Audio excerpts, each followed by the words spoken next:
Lecture 28। Page 1। राजा की भूमिका। हम जानते हैं कि गुप्त साम्राज्य राजतंत्र पर आधारित था, अतः इसमें राजा की भूमिका सर्वोपरि थी।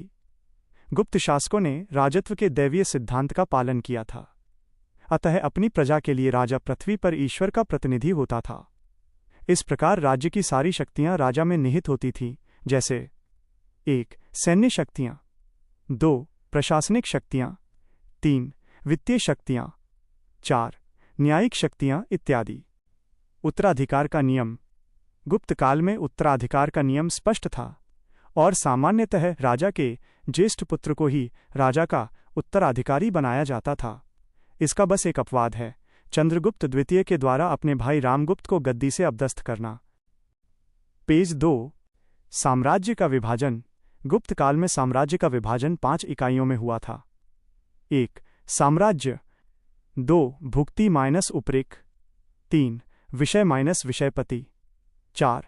वित्त माइनस वित्तपति, 5. ग्राम माइनस ग्रामिक। केंद्रीय प्रशासन। केंद्रीय प्रशासन में राजा की सहायता के लिए एक मंत्री परिषद होती थी जो निम्न प्रकार है। 1. महाबलाधिकृत माइनस सेना का सेनापति, 2. महादंडनायक माइनस न्यायाधीश, 3. संधि विग्रहिक माइनस युद्ध के बाद संधि करने वाला, 4. दंडापशिक माइनस पुलिस विभाग का प्रमुख, 5. महाप्रतिहार माइनस राजमहल से संबंधित मंत्री। पेज 3। 6. विनय स्थिति संस्थापक माइनस शिक्षा विभाग का प्रमुख, 7. भांडागाराधिकृत माइनस राजकोष का अधिकारी। अर्थव्यवस्था।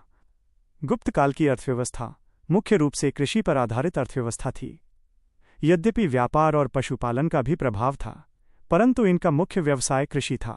कालिदास ने गन्ना एवं धान खेती प्रमुख रूप से बताई है। वहीं चीनी यात्री फाहियान ने भी कृषि के बारे में विशेष जानकारी दी है।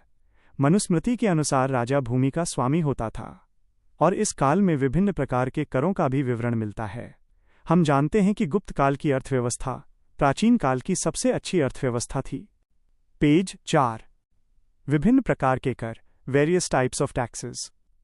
1. भट्ट माइनस व्यापारी कर, 2. प्रत्यय माइनस एक प्रकार का शुल्क, 3. भाग माइनस उपज का 1/6 भाग, 4. भोग माइनस राजा का भाग, 5. उदक भाग माइनस सिंचाई कर। प्रशासन, नगर प्रशासन, ग्राम प्रशासन, अधिकारी माइनस पुरपाल नगर रक्षक ऑफ दांडिक, ग्राम सभा पंचमंडली।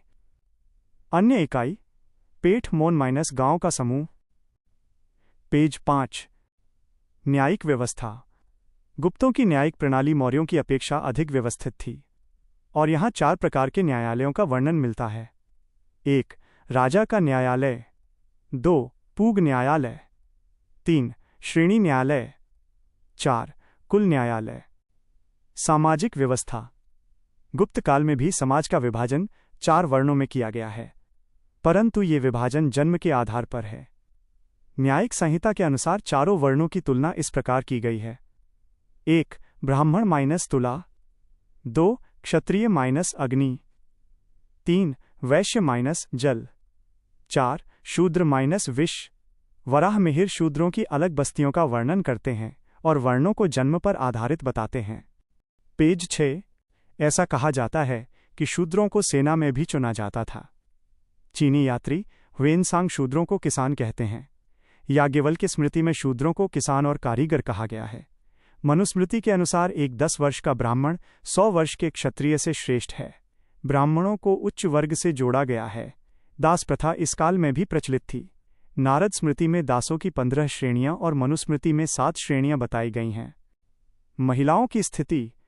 गुप्त काल में महिलाओं की स्थिति मध्यम स्तर की कही जा सकती है, अर्थात न तो अधिक अच्छी और न ही अधिक बुरी। परंतु मनुस्मृति में कहा गया है कि जहां महिलाएं रहती हैं वहां देवता निवास करते हैं। पेज 7। अन्य ग्रंथों में भी महिलाओं को स्त्री धन कहा गया है। इस काल में दहेज प्रथा, बाल विवाह और पर्दा प्रथा प्रचलन में नहीं थे, परंतु गुप्त काल में ही पहली बार महिला के सती होने के साक्ष्य प्राप्त होते हैं। सती प्रथा का साक्ष्य 510 AD ऑफ AD में लिखे गए एरण अभिलेख भानुगुप्त से मिलता है। नारद और पराशर स्मृति में विधवा विवाह का वर्णन किया गया है। धर्म। गुप्तों का काल धार्मिक सहिष्णुता के लिए जाना जाता है। इस काल में ब्राह्मण धर्म में सुधार होने लगे और भागवत धर्म प्रसिद्ध होने लगा। यज्ञ व्यवस्था इस काल में पुनः संचालित होने लगी। गुप्त शासकों ने बड़े स्तर पर उपाधियां धारण की, जिसमें वे अपने आप को ईश्वर के प्रतिनिधि के रूप में महिमा मंडित करते थे। पेज 8। गुप्त काल में धर्म के 3 पक्ष मुख्य रूप से दिखाई देते हैं। 1. मूर्ति पूजा। 2. यज्ञ व्यवस्था।